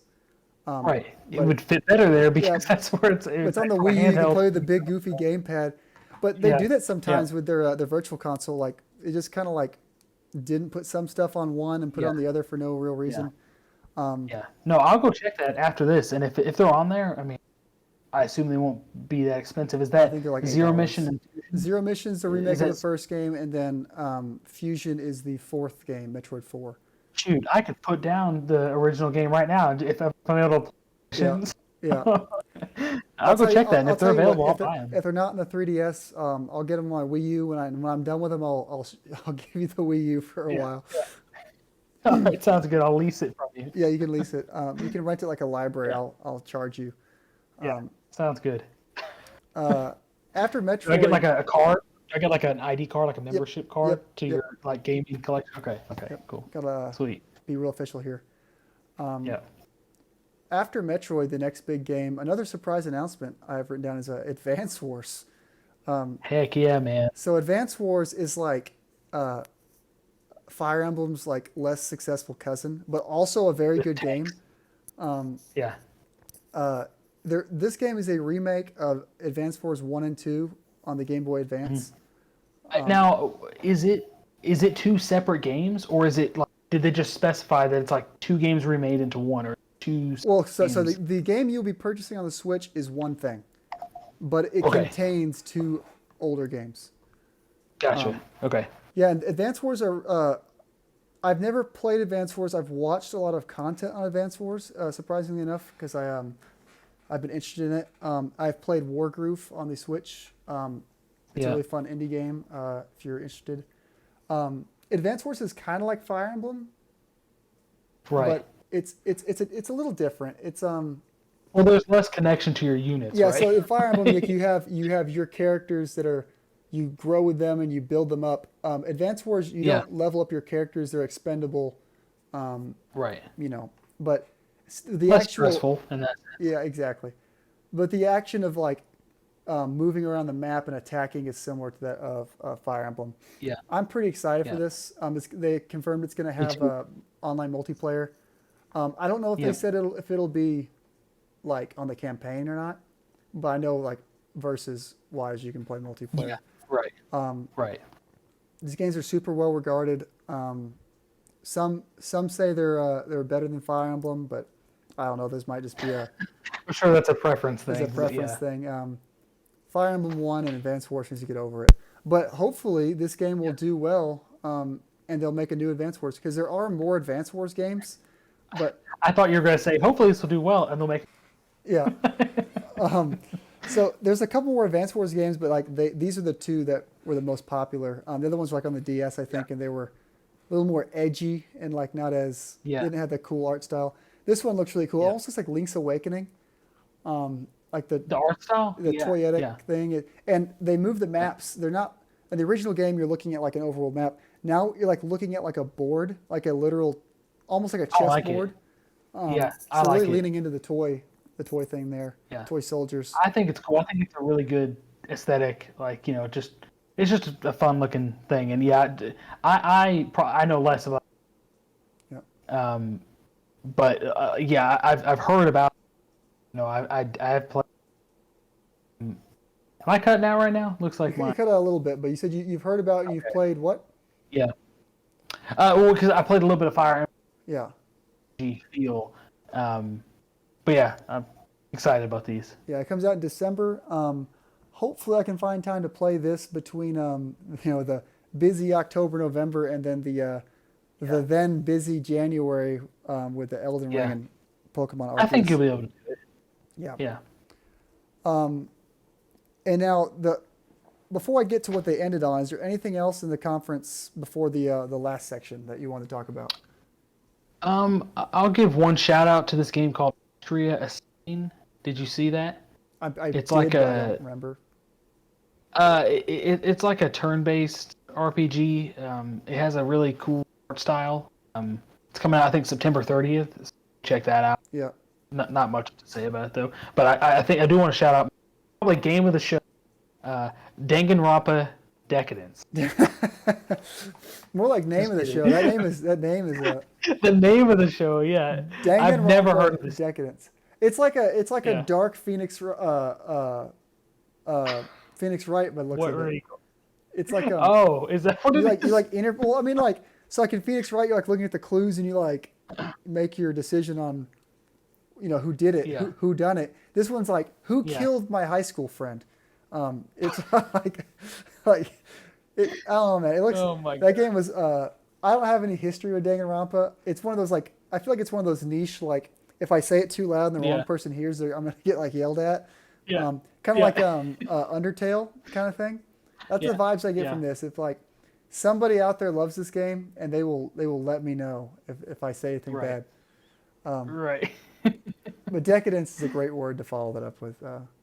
Danganronpa Decadence, for sure. So let's end it with the big hitter, Zelda. We ended with Zelda I guess an anniversary-esque celebration. They started off with the Hyrule Warriors Age of Calamity DLC. They talked about what to expect in the first pack, which I have downloaded, and it's fine. It's the first part of a 2-part DLC. The second part will be cooler. Not much to say about that. It showed Zelda on a motorcycle. Cool. I'll be interested in that, like as far as the story implications. Yeah. If there will be any, but that game became too much of a. Yep. I'll tell you one thing. The beginning of the DLC, it's very obvious. They're like, hey, remember that part you didn't like of this game? You're going to do that some more. You're going to keep finding more items. It's like, I don't know if I want to. Yeah. I may just like, get a recap, watch a recap from YouTube. It's interesting. And like, who knows what the second DLC will have? Because, I mean, if it's anything like Breath of the Wild, while the first DLC was fun, the second DLC was leagues better than it. Like the story part of the DLC. So maybe that'll be the case here. Or maybe I'm just overreacting and the first part's good too. I haven't gotten that far into it. Yeah. Next thing I announced was the... well, actually, I talk about Skyward Sword next. Yeah? Did they talk about it much? They talked about another like, hey, Skyward Sword's coming out. Please buy it. So I'm going to buy Skyward Sword. I'm excited. It's like the one mainline Zelda game I have not played through. Just because I was doing other stuff at that point in my video game life. But they did announce, hold while I grab it real quick, a cool sister item to the Mario Game and Watch. Oh, look at you got yours right there. Look at that bad boy. They got a Zelda version, which I already pre-ordered because I am a fool and Nintendo owns my wallet. Yes. But the Zelda one comes with Zelda 1, Zelda 2, Link's Awakening, which is a cool throw-in, and then a Game and Watch game with Link's face on it. Game and Watch game. Yeah. Yeah. The Mario one had the same thing. This one, I forget what it's called, but it's like Link with a little hammer. Oh, Vermin. He's like killing the little. Oh, okay. Yeah. Yeah. Mario had Ball, and Link juggling. has Vermin. But yeah. Very good. Very good. He's got Link's face. It was a good demonstration. Yeah, they spent 6 minutes making that Link face and throwing it on there. I'm excited. It's just another cool thing to have on my shelf. Yep. You should play through Zelda 2 with no guide. You should figure it out. I will not. You can't make me. I might actually play through Link's Awakening a little bit. Oh yeah, I'll test it. I'll try it out. It seems like something like that's like I'm laying on my couch for like 5 minutes, or holding this. The screen is. I'm sorry. Like, look at how like. I love video games. I love it. This is my favorite way to play. For scale, here's the screen and my thumb.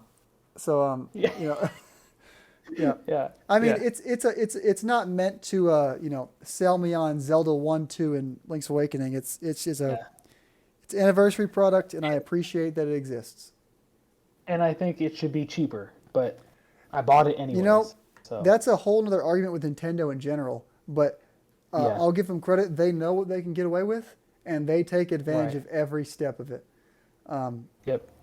But yeah, I already got it. I'll be getting a cool stand for it, and it'll sit there next to the Mario one, and probably get played twice, and then I'll be so happy. But then before we get into the big game, they said this will be our only other Zelda. They worded it very specifically, but also kind of let the door open. They said this will be our only Zelda games coming out for the rest of this year. I'm pretty sure they used the word campaign. It threw me off. They're like, we're not working on any other Zelda. Or something. And no more anniversary content for the anniversary year. Which I think is very sad. If you want to take that very literally, that ends in March 2022. The big game I was wanting was the rumored Wind Waker and Twilight Princess collection. Yes. And they said it's not coming out, or there's no more Zelda campaigns planned for this year. Did they say like for 2021 or something? Well, they said like the anniversary year or something like that. But does that mean that like in next July, and this like the same slot that Skyward Sword's in, is that on the table? Is that not? I don't know. Well, so I think this discussion kind of we need to talk about the last thing that was announced or not announced, but that they showed in their presentation. But I'm just the decisions they're making.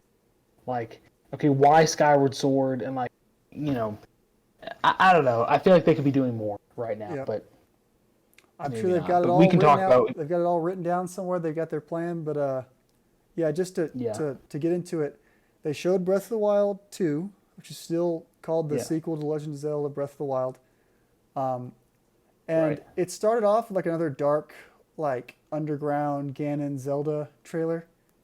Well, they were like showing flashes of an image. And then zombie Ganon, like. And then Link dropped from the battle bus.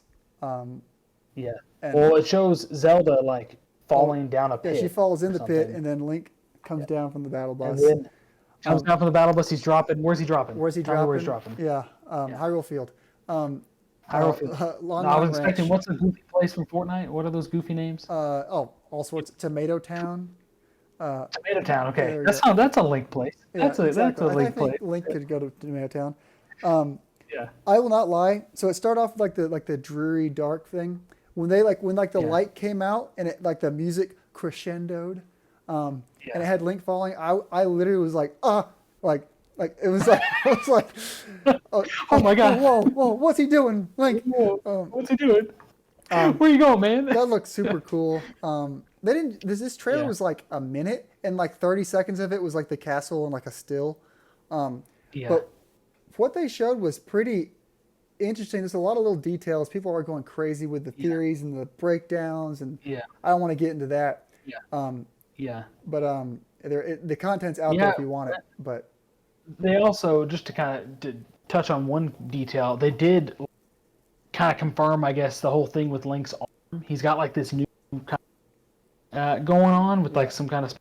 yeah, So and yeah, a long, luscious lock. I know I So don't. Yeah, I don't want to get into theories too much.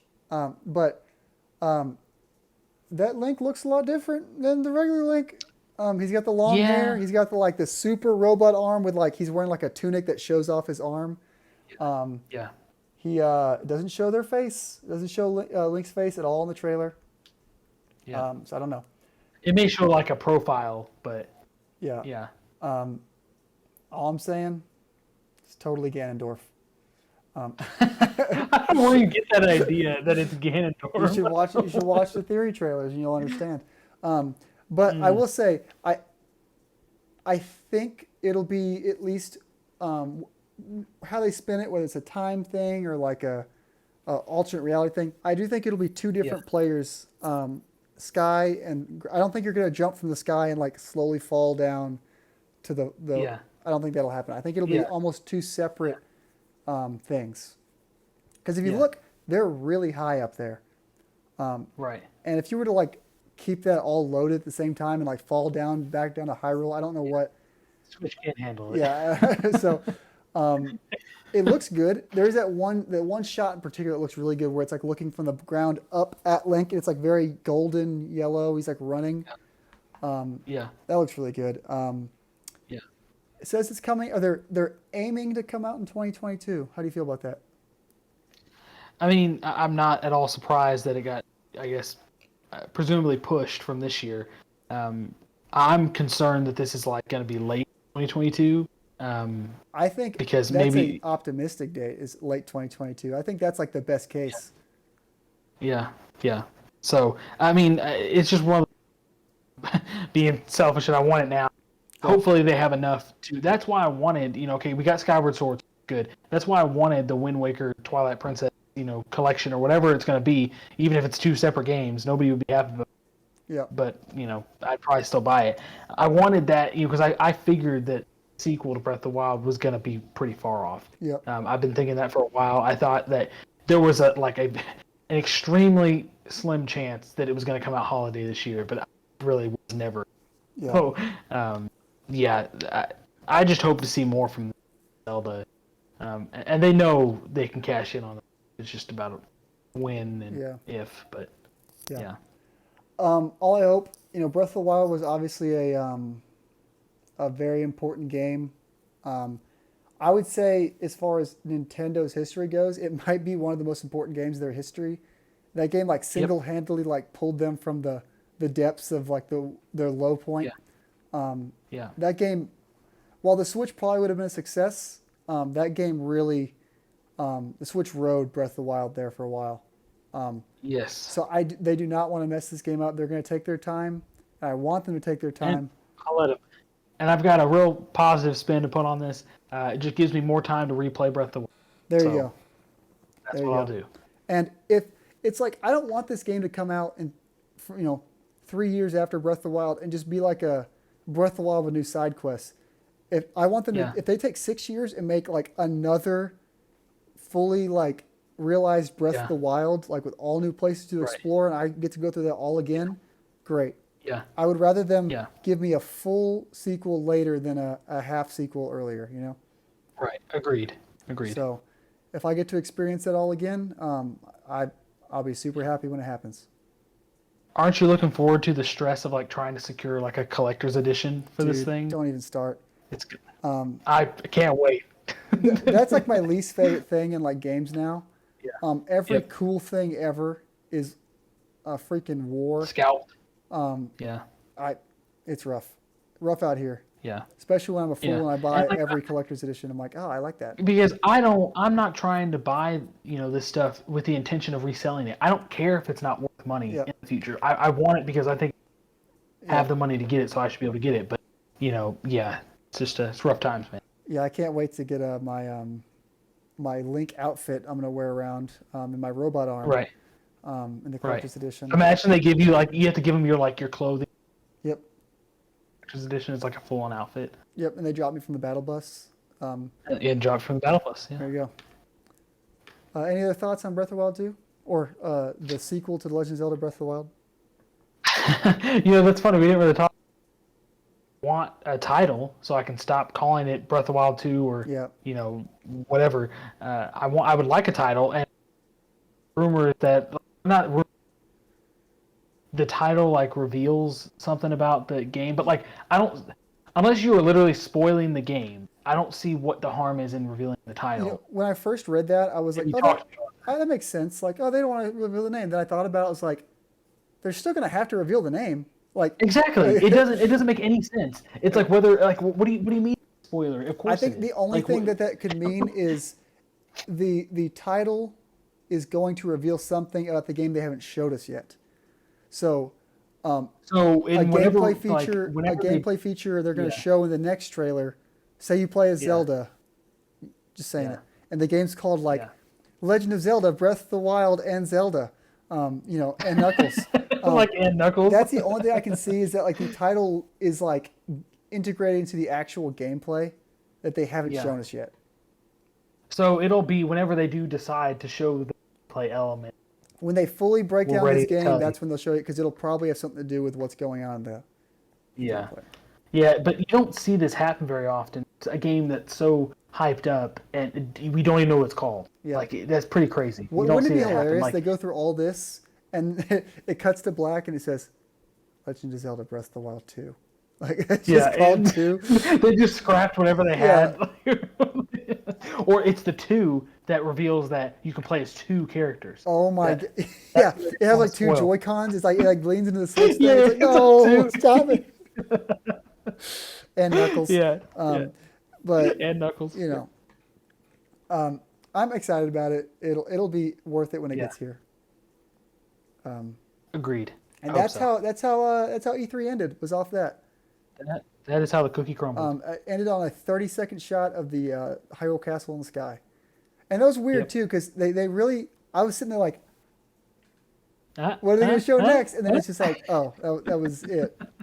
That was all right. It was kind of a weird ending, but I stared at it. I was like, it just fade to black. What's gonna come across the screen? What's gonna happen? Okay, all right. Yeah. I think it's how they ended the first trailer too, except it wasn't a still shot. It was the castle starting to rise. Yeah. So they just finished that. But that was scene. 5 or 10 seconds. This was 30 seconds. It was just it literally just showing the castle there. I was like, I was like, yeah. Waiting. The music was still playing. I'm like, it's gonna pick up here and something cool is gonna happen. No. Yeah. No. I'm wondering what's going on with the castle. I don't know. Yeah, it's lifting up. Who knows? Who knows? Well, okay, actually, before we end things, so I don't know how much I want to say this because number one, I haven't played, so I know about the story in pieces, but I'm wondering if there's some kind of to the events of Skyward Sword and what I've heard, and then that would make sense why. Yep. First. Yep. I'm wondering what kind. Maybe we can talk. Well, there's some credence to that. The director of Skyward Sword, the only other Zelda game he's directed is Breath of the Wild and Breath of the Wild 2. So maybe they're pushing it because they want to link something in the story. What if Skyward Sword? What if they haven't said this yet? But who knows if there'll be more more content, more little extra thing there. I have a feeling there's not going to be. I don't think there will be either. Yeah. I think what they do want is they do want you to know what happens in Skyward Sword. I don't think that's unintentional. I think they want you to know what happens in Skyward Sword, and then Breath of the Wild is going to tie into that. Yeah, agreed. That's kind of what I was getting at. Yep. Well, now we've come to the end of the line with E3. Just quickly, let's rapid fire here. What was your game of the show? What was your biggest game of this whole weekend? Elden Ring. Super pumped. I cheated here. I wrote down 2 because I was like, I'll pick the one he doesn't pick. So I Okay. had Elden Ring, and if he picks Yeah. Elden Ring, I was gonna say Metroid Dread. Metroid Dread looks cool. Super excited about Yeah. that. And then I put Breath of the Yeah. Wild 2 as an honorable mention. As much Well, as yeah. cool as it was, and as much as I want to see it, I knew it was gonna be there, and they didn't show that much. They showed some No. cool stuff, but it wasn't like Metroid Dread was out of Yeah. nowhere.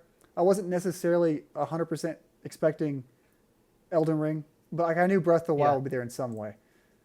Yeah. So Well, I think Elden Ring and Breath of the Wild each had an equal chance to be there. Like for me, it's like, we didn't know what the state was. yeah, We haven't known the state of the development and like, yeah. when are these coming? Yeah. I don't know if they didn't at least utter the words sequel to Breath of the Wild after not showing it for 2 years. People been like, hold up, Yeah. what's going on? Yeah.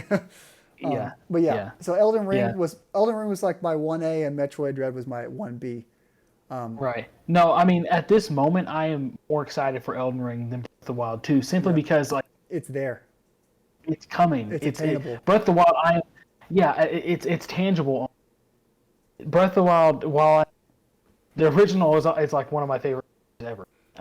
And I'm just so concerned that I like it pushed Yeah, like it be 2020, and it's just like okay, I have to think about focus on this game that is 2+ years away, or I can't.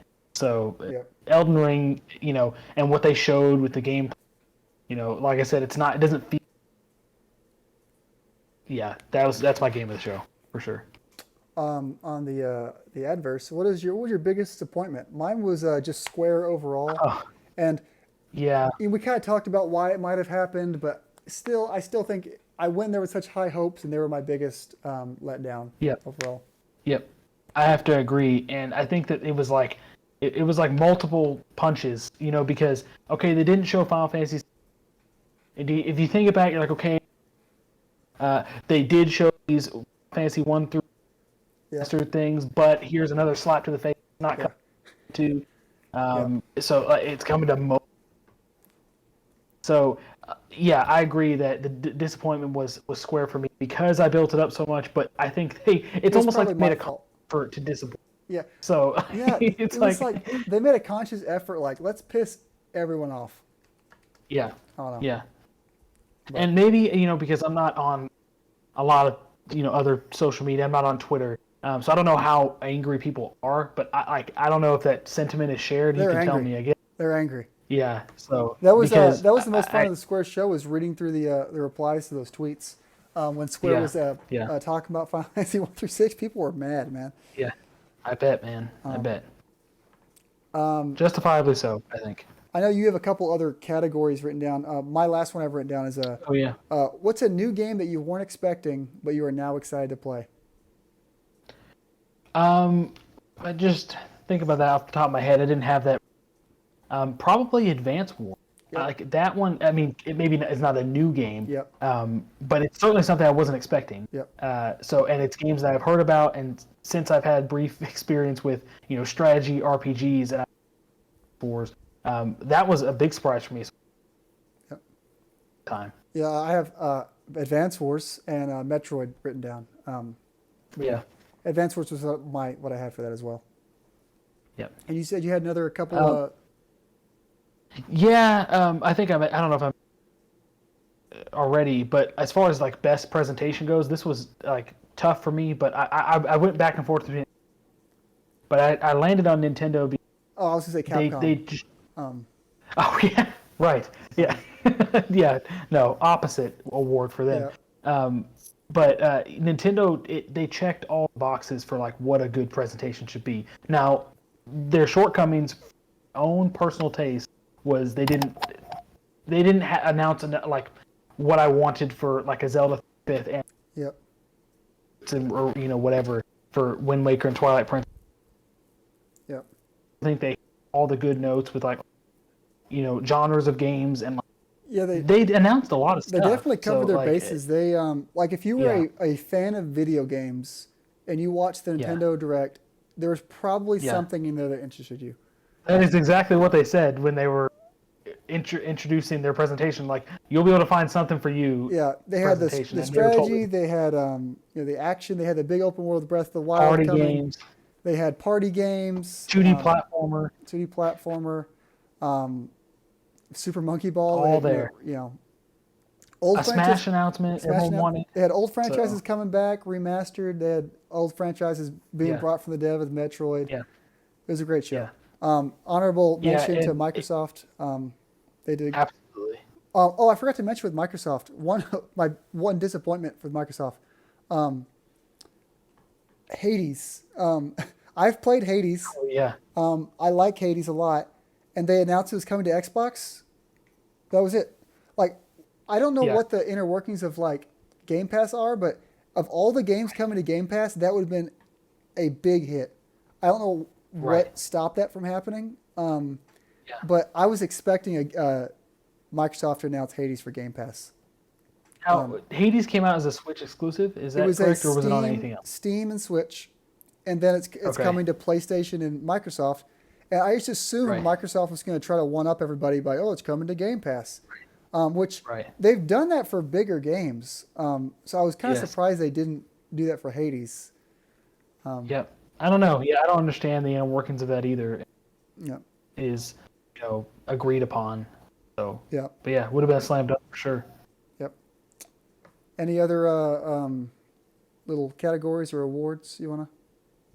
I guess I kind of answered this. You said with Advance Wars, I said kind of that was probably my favorite new game reveal, and I think closely tied, if not just like, which was heavily rumored as well.